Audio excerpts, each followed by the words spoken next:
Oke ya, kita mulai ya. Ya. Oke, Action. mulai ya. Minum dulu. Siap. Wayan, kita minum dulu. Kakak, Siap. kita seruput dulu. Aduh. Ini kopi Jayagiri ya? Kopi Jayagiri ya. Jadi Jayagiri Arabica. Arabica. Oke. Keren. Enak. Beda ya dengan yang lainnya. Ya, cocok dengan combro.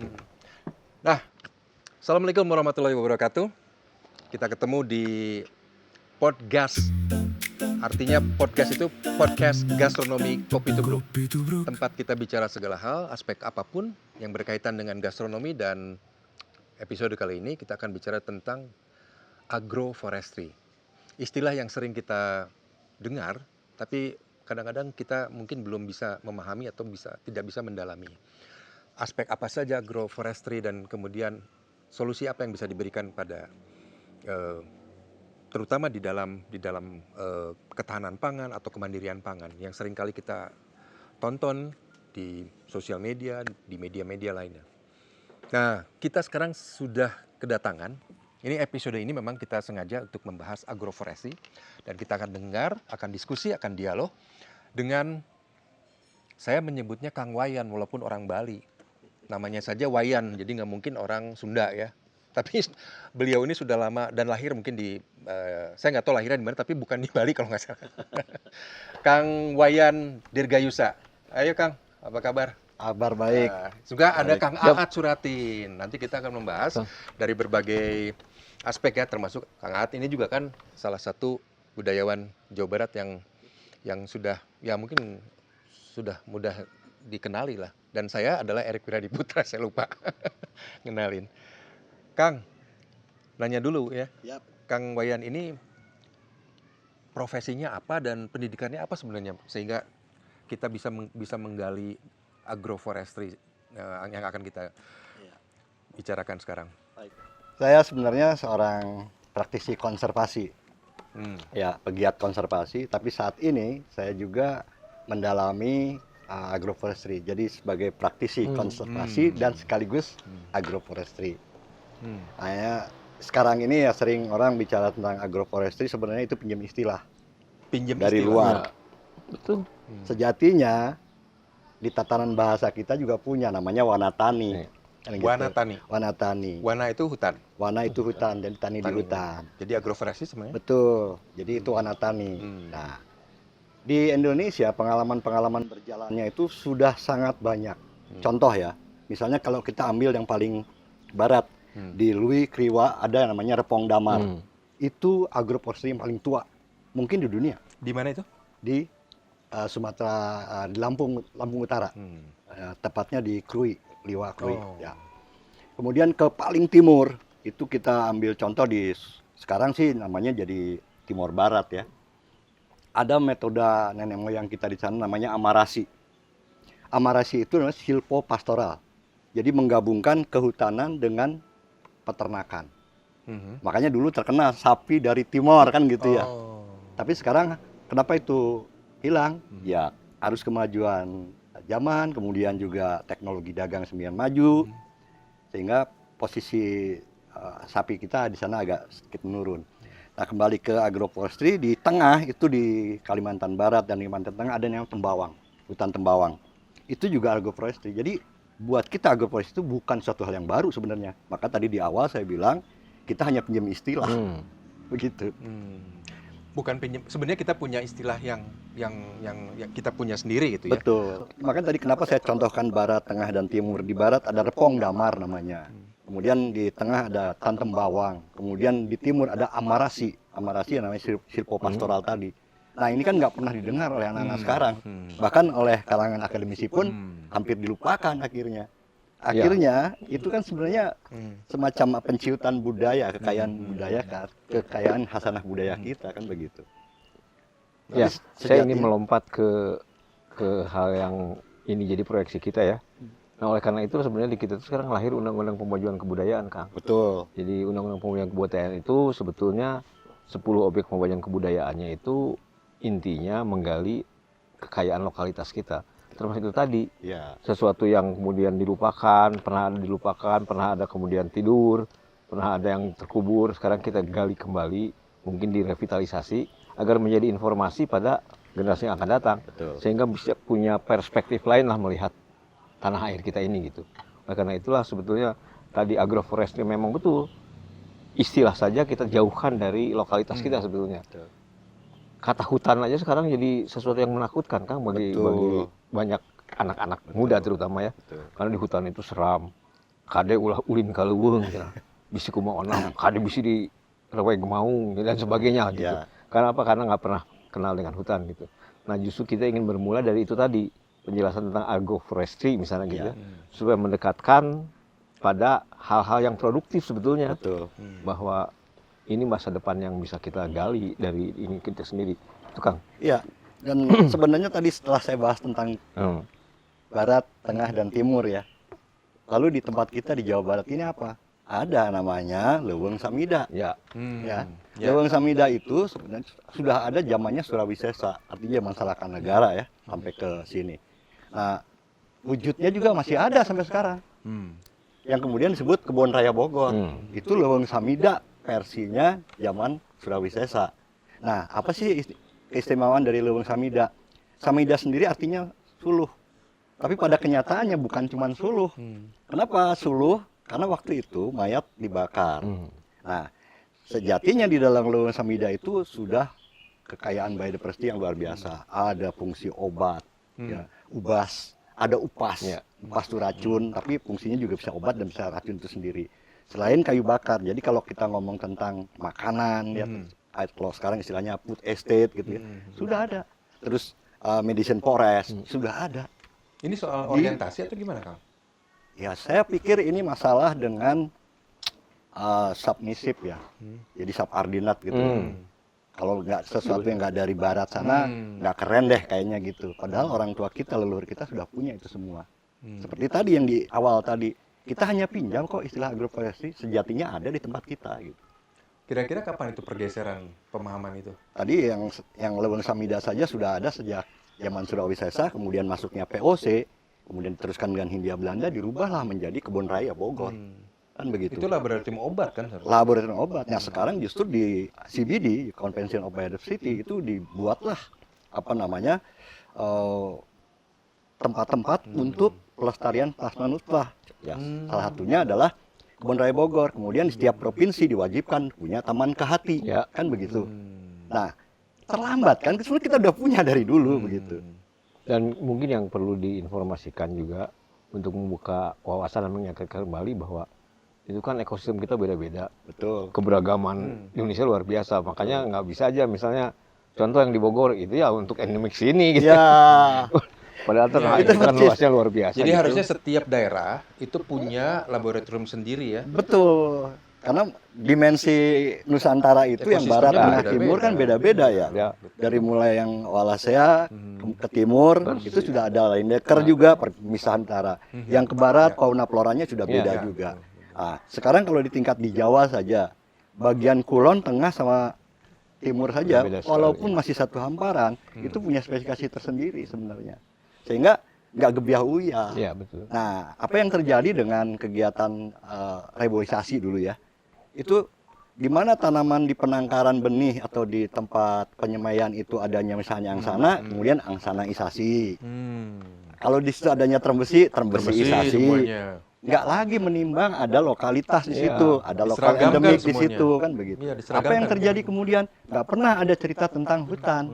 Yang ada kemudian adalah hutan tanaman industri. Padahal kalau di bahasa Inggris sendiri dibedakan dalam 3. Ada forest, ada jungle, ada woodland. Nah, kita hanya taunya hanya hutan saja, terjemahan dari 3 ini. Padahal enggak. Orang tua kita juga sudah membedakannya dari dulu. Mana itu leuweung, titipan, tutupan, dan baladah gitu ya. Belum lagi ada yang rema, itu yang hutan sekunder kalau bahasa sekarang gitu ya. Yang dulunya bekas huma, kemudian dihutankan kembali, suatu saat menjadi hutan primer lagi, yang disebut climax kan gitu ya. Itu kayaknya ilmu-ilmu kayak gitu udah nggak sampai gitu. Dan ini memang betul Kang, melalui podcast ini harapannya itu proyeksi kita terus terang aja lah. Proyeksi kita itu kepada generasi yang akan datang. Ya. Karena yang generasi kita mah yang paling lintar dan sudah tahu sebetulnya. Tapi mumpung punya saluran, karena apa? Bahkan keberagaman etnisitas, keberagaman ekosistem kita yang dahsyat ini di Indonesia saja kan informasi yang tidak menjadi pengetahuan umum anak-anak kita sebenarnya. Betul. Karena dulu kita sangat terpusat. Oleh karena itulah Undang-Undang Pemajuan Kebudayaan bicara tentang lokalitas. Betul. Supaya kita tahu bahwa lokal kita itu beragam luar biasa. Kalau dulu kan terpusat. Betul. Kumaha Jakarta, wae kapung kurma. Diputuskan dari Jakarta. Sehingga banyak hal implikasinya ke sana sini. Nah justru saya kira informasi tentang agroforestry tidak hanya bicara tentang bahwa ini adalah masalah kehutanan dan pertanian misalnya. Betul. Tapi ini implikasinya kan luas Betul. sebetulnya. Ini menginformasikan banyak hal tentang kekayaan lokalitas kita. Betul. Dan ini akan membuka peluang untuk menggali gitu ya, merevitalisasi sebenarnya. Makanya di di 10 objek pemajuan kebudayaan itu salah satunya ada pengetahuan tradisional, teknologi tradisional dan sebagainya. Yang itu tenggelam bersama-sama dengan hilangnya istilah-istilah yang kemudian diadopsi oleh Barat datang ke kita dan kita percaya itu gitu. Ya. Padahal teori dan sebagainya kan lahir dari ekosistem yang beda banget dengan kita ya. Betul. Nah sekarang ada kesadaran itu. Jadi informasi apapun juga yang akan kita obrolkan itu sebetulnya proyeksinya ke mereka nih. Mudah-mudahan jadi pengetahuan gitu ya. Dan mereka akan ulik sehingga bisa melihat tanah air kita ini dengan perspektif yang baru. Benar kata Kang Wayan, ini kan bukan hal baru sebetulnya. Ini hal yang harus digali kembali sebetulnya. Kan kita punya istilah yang bagus sebetulnya. Menggali kembali atau merevitalisasi. Dibuat menjadi vitalitasnya muncul lagi gitu ya. Nah itu saya kira itu. Nah, jadi ngomong-ngomong tentang vitalitas jadi menarik nih Kang. Hutan kita di mana-mana nih sudah dirempag, sudah dirusak gitu ya. Sampai ada program yang namanya Gerhan. Ya kan? Gerakan rehabilitasi lahan. Ya kenapa? Ya karena hutannya dirusak. Kenapa hutannya dirusak? Alasannya ekonomi sesaat. Kan untuk pandangan orang saat itu mungkin hutan adalah sumber kayu. Padahal di dalam hutan itu ada yang namanya NTFP, non timber forestry product.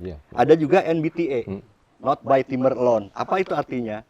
Kan ayak, ada liana, ya tuh ada tanaman obat. Itu kan nggak diambil sebagai lognya, sebagai kayunya, tapi manfaatnya luar biasa sebagai medicine. Belum lagi jenis umbi-umbian untuk sumber pangan segala macam. Itu kayaknya nggak divaluasi. Iya. Ya Dan kan? betul Kang. Makanya ada istilah dalam kehutanan kan, kalau bahkan di hutan produksi ada tebang pilih. Ya. Harus dipilih. Kalau ini mah tebang habis. Nah justru itu tuh diterapkan sekarang kepada tebang pilih nih koruptor. Istilah itu. Tapi secara konkret ya, masyarakat tuh bisa berbuat apa ya supaya selain tentu dengan advokasi ya, kita melakukan advokasi, kita melakukan komunikasi, sosialisasi, berbagai hal lah ya supaya pemahaman ini nyampe gitu ya.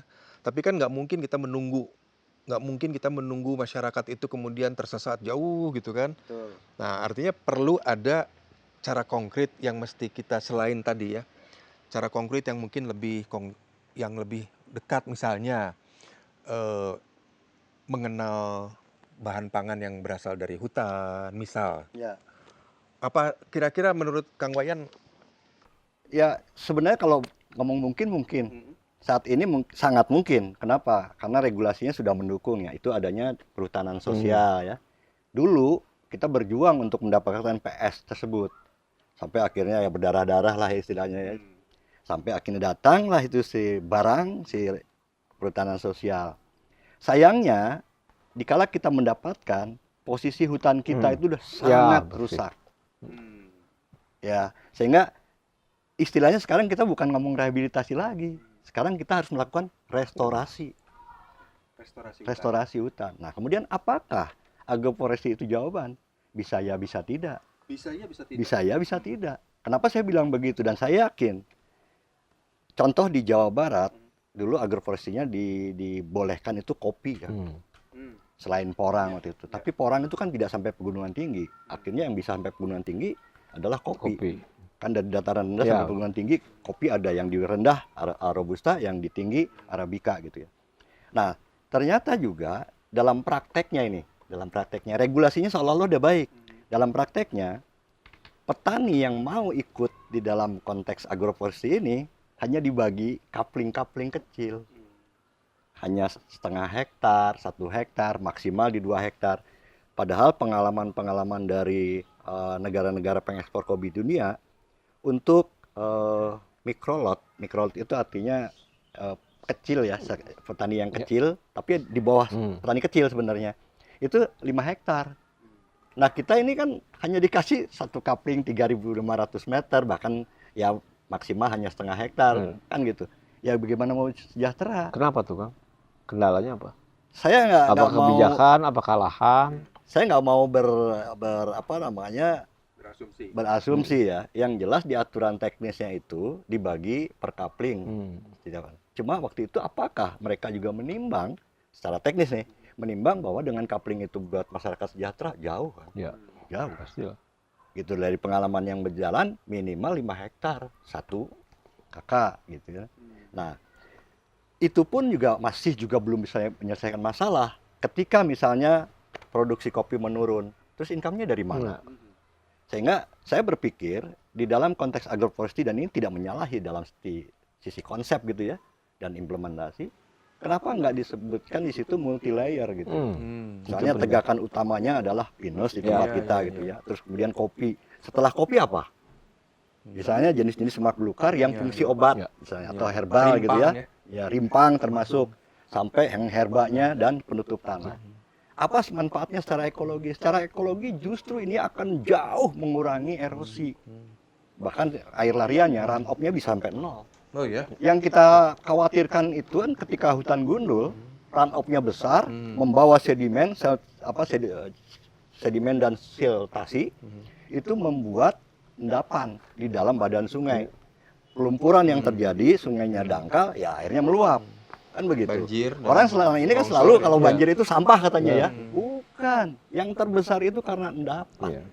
Endapan berasal dari tadi sedimen dan siltasi. Karena struktur hutannya sudah rusak. Betul. Struktur hutan yang hanya tunggal, misalnya hanya pohon saja. Ibaratnya gini, air hujan datang, energi kinetiknya itu turun ke bawah, terlalu keras, itu pecah tanah. Tanah yang pecah ini membawa tadi sedimen dan siltasi. Ini sebenarnya runoff-nya tinggi. Nah, dengan multistrata ini secara ekologis justru menguntungkan. Secara ekonomi tidak hanya single income tapi multi income statement. Multi layer tadi. Iya. Nah, ini dilakukan nggak sih? Petani itu butuh contoh kan. Petani itu butuh didampingi, dicontohkan, kemudian ada jaminan pembelian. Berarti nggak ada contoh sekarang? Selama ini kan fungsi pengelola dalam hal ini itu katanya sebagai fasilitator, katanya. Selama ini kita berjuang sendiri kok. Gitu. Nah, sebagai masyarakat ya, kan kita nggak punya kekuatan politik, kita nggak punya kekuatan finansial kalau bekerja sendiri gitu ya. Masyarakat kita ajak apa ya? Kita bikinkan contoh kan, yang paling apa komunitas? Iya, petani itu kan hanya di hulu ya. Kalau kita ngomong hulu, tengah, hilir. Petani hanya di hulu. Kalau nggak ada dukungan tengah, dia juga nggak bisa ngapa-ngapain nih. Kalau nggak ada di hilir, yang tengah juga nggak bisa ngapa-ngapain. Jadi multi layer itu bukan multi layer penting. Jadi kita belajarnya justru dari hulu tadi. Tanamannya aja multi layer, masa kita ke bawahnya nggak multi layer gitu ya? Itu hambatan ya. Nah, sehingga tadi ini bahasa yang lain adalah partisipasi publik ya. Partisipasi publik penting. Gerakan ya Kang Naat. Gerakan jadinya. Memang kita tuh itu Kang, justru kita ngobrol tuh ingin juga misalnya bahwa gerakan social movement itu sesuatu yang lazim sebenarnya. Cuman kita tuh punya stigma tentang itu tuh. Betul. Gerakan apalagi ini kan suka gitu. Sekarang enggak lah, sekarang enggak. Ya makanya sebetulnya harus digaskan nih bikin gerakan. Kita undang Kang Wayan di sini kan karena kita tahu lah Kang Wayan melakukan hal itu seperti tadi ya. Yang apa? Dengan segala kemampuan. Nah ini informasikan supaya bisa kita gali, kita bisa amplifikasi sehingga mungkin penjelasan yang lebih komprehensif sampaikan. Betul. Supaya orang mudah mencontohnya atau kita dorong dan bisa kemudian menjadi pengetahuan umum sebetulnya. Yang penting kan kendala kita tuh ini Kang, sesuatu yang harusnya masyarakat umum tahu aja dan sebenarnya pengetahuan umum kan enggak di kita mah. Ya. Atau tentang gini aja. Iya, bukan juga nggak penting kan sebenarnya. Banyak informasi yang disembunyikan kan. Oke. Sekarang kita buka. Lah. Nah itulah. Sekarang kita buka ya. Nah, contoh misalnya gini, ada satu hamparan tanah hutan sudah dalam skema PS, SK-nya jelas gitu ya, petaninya jelas, produknya juga jelas, kan gitu. Nah, lalu apa ya setelah itu? Setelah itu adalah processing. Processing saja petani tidak dikasih tahu bagaimana cara proses yang benar. Baru sekarang ini aja proses. Kenapa? Karena proses belajarnya cukup panjang, Iya. gitu ya. Nah, juga di sini sebenarnya keuntungan finansialnya lumayan besar di processing, apalagi ke bawah, ke arah marketingnya gitu ya. Sekarang di tingkat petani harga cherry itu buah segarnya itu antara 15.000 sampai 20.000 per kilo, kan gitu. Di processing kalau kita beli 1 kilo green beans, artinya mau diproses entah itu full wash atau wine, itu bisa sampai ratusan ribu. Jomplang ya. Jomplang banget. Iya. Nah, Sementara yang menunggu 2 tahun itu betul. Kemudian di petaninya. marketing, di pasar, kita beli 1 gelas kopi gini berapa kalau di kafe-kafe gitu. Iya. Ya kan? Banyak sekali untungnya di mereka gitu. Tapi apa ya insentif balik buat teman-teman di atas, di petani? Nggak ada. Itu satu. Yang kedua tadi, karena hanya single income statement dari kopi saja, Iya. sementara dapur mereka harus terus ngebul, iya. kan gitu. Berdaya ya. Karena Nah, panennya kan ya. nggak sebulan sekali. Panen rayanya itu hanya setahun sekali gitu kan. Iya. Jadi hanya boleh dibilang itu pendapatan tahunan. Nah, yang kita butuh harian apa, bulanan apa? Bahasa umumnya tumpang sari. Tetap tumpang sari, Iya. kantaknya tetap agroforestry atau warna Agroforestry. tani yang dimaksud. Jadi ada kaitan ya tumpang sari itu. Jelas kan. Dan ini kaitannya juga dengan gastronomi. Kalau Iya. begitu nama tumpang sari jangan kemudian nanti ada susulan bahasa Inggris atau bahasa lain dong ya. Justru itu. Ya, justru Kita memang Ini harus dibangun. kalau orang Sunda dipopulerkan bilang lagi ya. mah jati kasih liku junti, Junti, ya, ya. gitu. Kita nggak pernah kepercaya diri. Kenapa? Karena kita nggak Kita confident hilang dengan apa yang kita kepercayaan punya. diri kita. Itu. Jati kasih liku junti gitu. Jadi anak-anak muda nih. Mereka tuh. Jati itu kayu kualitas ya, kayu keras. Junti itu kayu cuman kualitas jelek. Kelas Albasia. Iya, jadi sekarang itu Kang Wayan ingin mengatakan bahwa sebetulnya yang sejati ini kalah sama yang abal-abal Ya. sebetulnya. Ya, instan ya. Iya, Orang tuh memang senang itulah dengan problem instan. kita. Jadi Betul. saya kira memang memang tapi kendala kita tuh Kang, program literasi kita tuh kan lemah sebetulnya. Karena kita nggak percaya literasi sejak dulu. Padahal kan informasi tentang apa yang sejatinya kita punya gitu ya. Dan ini juga yang menjadi kendala mengkomunikasikan undang-undang pemajuan kebudayaan itu sebetulnya. Betul. Jadi orang tuh kayak gini. Apa tadi petani menjadi termarginalkan karena dia mah praksis macul sih eta mah. Mun ieu mah aya pengetahuannya di dia pan gitu. Nah, Padahal kalau kita balik sebetulnya subjeknya pengetahuan yang paling utamanya di petani. Mun petani mah apal taneuh, irah rek kudu melak dan sebagainya gitu. Tapi kan ada teu sakola eta mah. ya itu tadi mekanisme Kayak insentifnya ya. Ya, Balik nggak ada. juga ini ya Tentang mungkin persepsi merasa itu. bahwa itu tadi kan petani Ya. bahwa petani itu hanya tukang gitu ya, tidak memiliki pengetahuan, tidak punya pengetahuannya bukan hanya soal tanaman kan, soal Betul. tanah Betul. dan lain sebagainya. Oh iya. Jadi mungkin memang ada gap yang jauh tentang anggapan tentang identitas petani itu, sehingga juga termasuk anak-anak muda sekarang juga kan nggak mau untuk atau enggan lah untuk menjadi petani ya. Iya. Bukan hanya karena kotor, tapi mungkin ya padahal sebenarnya kalau kita lihat di negara-negara yang jauh lebih maju pemikirannya, justru sekarang itu Iya. petani itu menjadi pekerjaan keren loh. Betul. Dan ini memang direndahkan dalam tanda petik martabatnya itu memang sangat sistemik. Ya. Misalnya ada sebutan dulu petani itu ingat nggak di masalah kita bulu tanah gitu. Bulu ya, padahal pentingnya kan luar biasa di tangan pertamanya sebetulnya apa segala. Nah jadi memang mungkin Kangnya agak berat memang jadi perlu perubahan paradigma lah kerennya mah sebetulnya mah tentang berbagai hal Ya. yang menjadi kekayaan lokalitas kita sebetulnya mah. Paradigma kalau saya sendiri sebagai seorang konservasionis nih sekarang ya, saya ngomong tentang paradigma itu udah saya tinggalin. Saya bikin contoh aksi nyata. Karena ada yang namanya lesson learn, ada yang namanya best practice. Itu menjadi penting. Itu bahasa yang secara langsung dapat diterima, bukan bahasa oral ya. Ya. Bahasa yang secara langsung bisa diterima oleh para pelaku kemudian gitu. Contohnya gini, kenaon maneh nyelamatkan manuk gitu nya. Nah, ini saya ambil contoh di Costa Rica. Saya juga dulu ngapain sih saya ngamatin burung ya? Tapi begitu lihat contoh di Costa Rica itu gara-gara kopinya, bukan gara-gara burungnya. Gara-gara kopinya baik, burung datang. Ya. Aktivitas Indikator, tambahannya, indikator. iya, indikator kesehatan lingkungan. Imbasnya justru ada kegiatan baru wisata, yaitu wisata bird watching. Nah justru menariknya si Costa Rica ini justru pendapatan terbesarnya dari ekowisata tadi. Kopinya itu justru dari triggernya awal. Nah, akhirnya karena si ekowisata burungnya naik, kopinya juga jadi naik. Istilah shaded kopi itu muncul pertama kali dari Costa Rica. Kita ngikut di sini ya, karena kita tropis. Istilahnya apa? Shaded kopi, kopi di bawah naungan. Oh, shaded Gitu. coffee. Nah, yang terjadi kalau kita ngomong tentang industrialisasi, itu open sun atau open atau sun kopi, itu terbuka. Nah, itu yang kemudian, maaf ya saya harus cerita, di Lampung misalnya, dibukalah pertanian kopi besar, estat bentuknya. Pembukaan lahannya besar-besaran. Yang terjadi banjir. Bukan lagi kita ngomong tadi tentang Jadi ekologinya. harusnya kembali dulu ke konservasi. Betul. Jadi setelah konservasi kemudian dampak-dampak lainnya akan tercipta ya, wisata kemudian tadi restorasi tentang burung misalkan seperti itu. Jadi ekosistem atau habitat-habitat yang tadinya hilang karena konservasi kemudian muncul akan restorasi lagi. Betul. Dan sekarang tren dunia lebih menarik nih. Ada yang sebutnya wildlife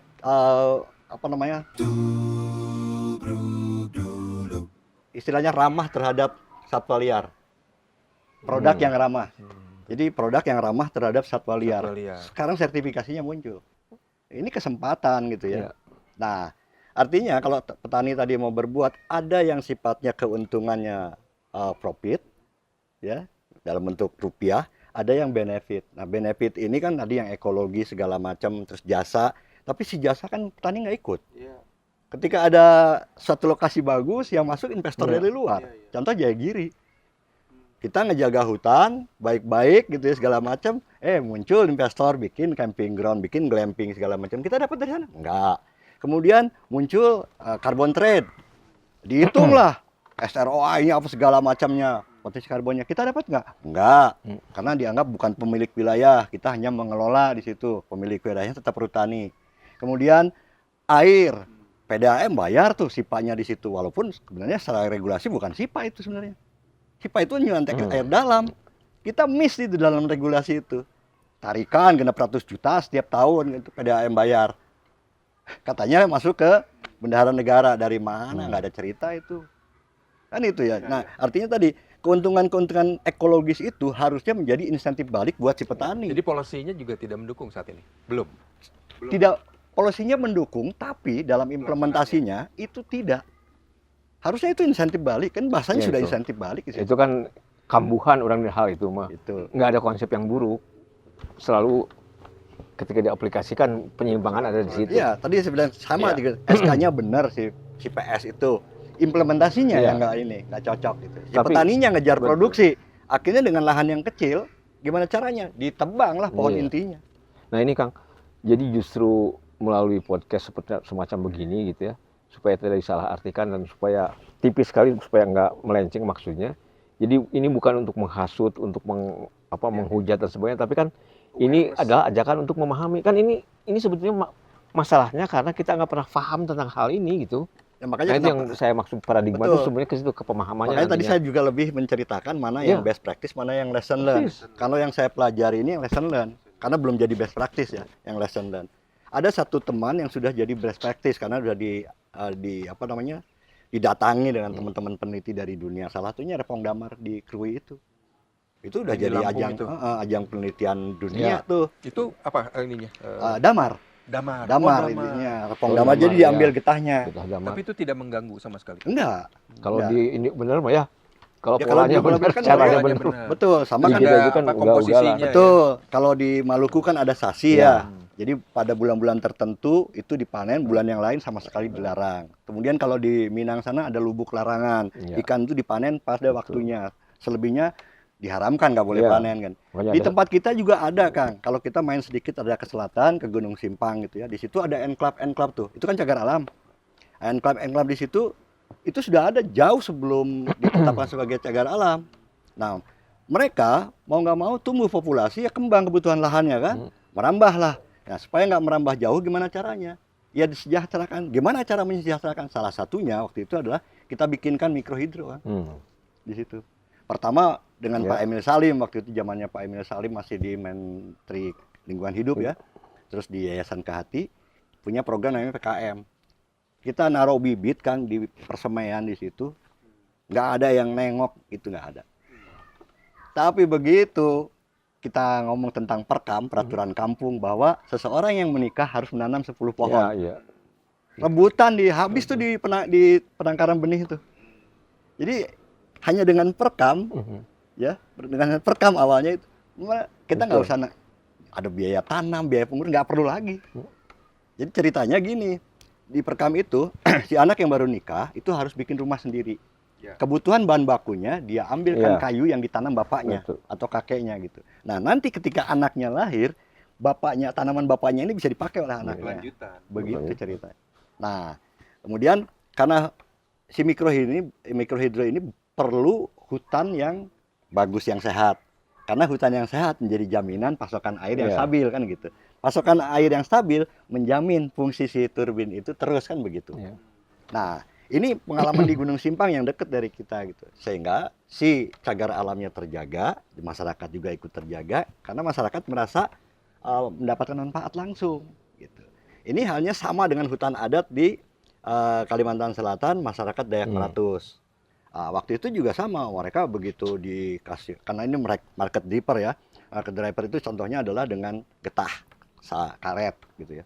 Semua orang ngomong karet gitu ya. Saya bilang jangan semua dibikin hutan karet, hutan adatmu itu. Nanti kamu satu saat dapat bencana, nggak percaya awalnya. Ya udah, di kampungmu itu kan hanya sebutnya kalau desa itu balai di sana. Balai itu hanya sekitar 20-30 rumah gitu ya. Kalau ini sih mini hidro nano ataupun mikrohidro bisa gitu. Kita bangunkan di sana. Nah, ketika mereka mendapatkan manfaat, ini karena kita jaga hutan ya Pak. Betul. Airmu tetap ada, hutanmu tetap sehat, kamu bisa tetap cari obat-obatan kayak gitu ya. Terus karetmu juga nggak diganggu kan gitu. Karet alam gitu. Nah, hal-hal seperti ini kan saya bilang ini best practice gitu. Nah, kalau teman-teman tahu bahwa banyak manfaat yang kita dapat bukan hanya rupiah gitu ya. Manfaat ekologis kita dapat, manfaat pengembangan kebudayaan dalam hal ini keterampilan, skill segala macam masuk ke ranah budaya dapat, manfaat ekonomi juga dapat gitu. Maka sekarang ini harusnya semua menggunakan pendekatan aras lanskap. Yang saya maksud di aras lanskap ini ada 3 jenis. Ada lanskap ekologi, lanskap budaya, dan lanskap bisnis. Ini harus bersatu. Kan sekarang kita ngomong sustainability nih katanya, keberlanjutan. Kalau enggak, ini nggak akan terjadi. Kalau sewang-sewang istilah kalau orang Sunda ya, nggak akan terjadi. Tanggung. Ini harus sama. Makanya tadi saya bilang, saya ini harus berubah nih dari aktivis konservasi ke praktisi sekarang, praktisi di agroforestry karena ini nyambung semuanya. Gitu. Ya, kan pemahaman ini mungkin hanya segelintir orang gitu ya di dalam konteks sekian juta orang. Betul. Gitu ya. Apalagi kita baru ngomongin agro ya. Kita baru bicara forestry ya, belum laut. Belum hal-hal yang jauh lebih luas dari apa yang kita tinggali sekarang gitu kan. Dan ini juga yang kadang-kadang kita lupakan karena kemudian kita ingin merasa bahwa ini ada energi baru untuk memperbaiki lingkungan kita gitu ya. Ada problem yang biasanya luput dari pengamatan kita. Berkutat pada teori, pada ilmu pengetahuan, bahkan beberapa sudah ada praksisnya, kita menyimpulkan. Tapi ada kendala misalnya begini, apakah semua yang ideal ini bisa diterapkan di kita aja, di Pulau Jawa misalnya. Ini kan Pulau Jawa ini pulau yang paling padat di Indonesia. Setengah penduduk Indonesia, lebih dari setengah penduduk Indonesia tinggal di Pulau Jawa gitu. Jadi saya kira itulah perlunya pemahaman tuh, supaya dia sesuai dengan konteksnya. Saya kira akan beda sekali masalahnya Pulau Jawa dengan Sumatera, dengan Kalimantan, dengan kalau untuk kaitannya dengan lingkungan. Pulau Jawa itu kan lebih dari setengah penduduk Indonesia tinggal di satu pulau yang namanya Pulau Jawa. Betul. Kalau kita bicara tentang di mana sekarang kita berada, Jawa Barat itu tempat padat juga. Nah, saya kira memang kenapa pentingnya pemahaman apa yang disampaikan Kang Wayan itu menambah khasanah, meluaskan khasanah supaya dapat pemahaman, supaya bisa melakukan perbaikan lingkungan, tapi sesuai dengan kondisi lingkungannya gitu. Betul. Nah itu saya kira fungsi ilmu pengetahuan, fungsi kearifan dan sebagainya itu ya. Betul. Dan yang kemarin-kemarin ini luput lah, nggak pernah kita bicarakan, nggak pernah kita siarkan secara komprehensif seperti ini. Mungkin begini ya, kan ada lapisan masyarakat yang pengetahuannya pasti tidak sama gitu ya, tingkat pemahamannya. Tapi kita juga tidak boleh menafikan bahwa masih banyak masyarakat tradisi gitu ya yang hidup, yang masih menjaga seperti itu, yang kemudian jadi mungkin begini, ada dari akademisi, ada dari praktisi dan sebagainya, kemudian ada juga masyarakat-masyarakat lain yang masih menjaga ini.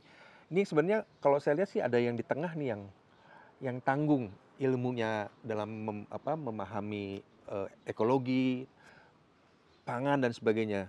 Sehingga bisa jadi mereka bingung menerima informasi itu karena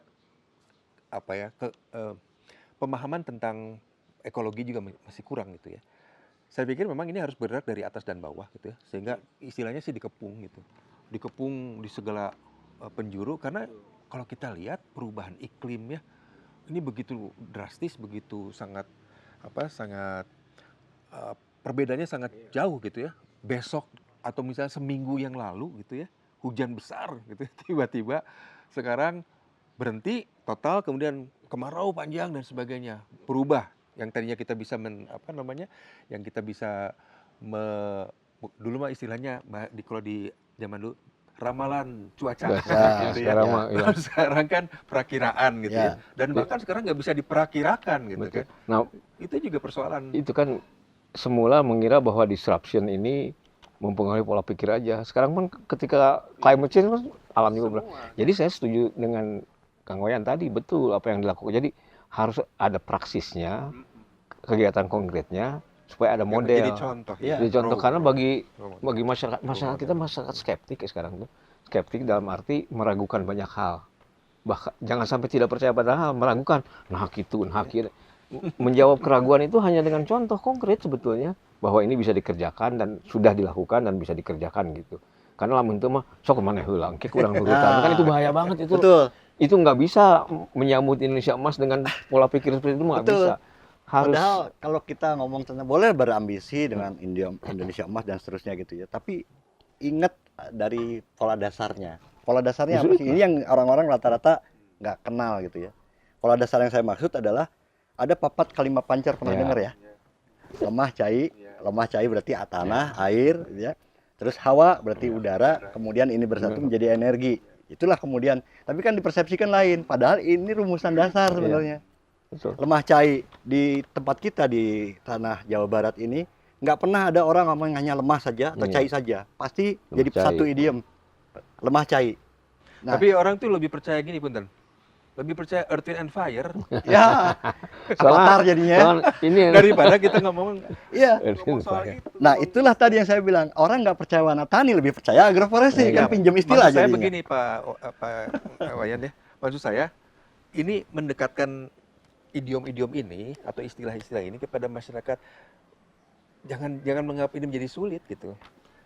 Jadi Earth, Wind, and Fire kita mudah untuk mencerna. Karena budaya pop. Ya. Sementara ini dianggapnya itu mah zaman baheula. Iya. Itu tadi belum selesai sebenarnya. Tadi kan ada lemah cair, kemudian ada hawa jadi energi gitu ya. Kita analogikan dengan tubuh kita. Ketika tubuh kita masuk angin lah contohnya. Itu artinya apa? Ada fungsi dalam energi dalam kita dengan panasnya itu nggak berimbang. Nggak berimbang. Padahal kita tanya lagi, lemah cair itu lemah cair sumber pakan kita. Yang kita makan apa? Sehingga kita tadi punya fungsi energi dengan sampai akhirnya panas dalam tadi. Dan dianalogikan ke diri aja.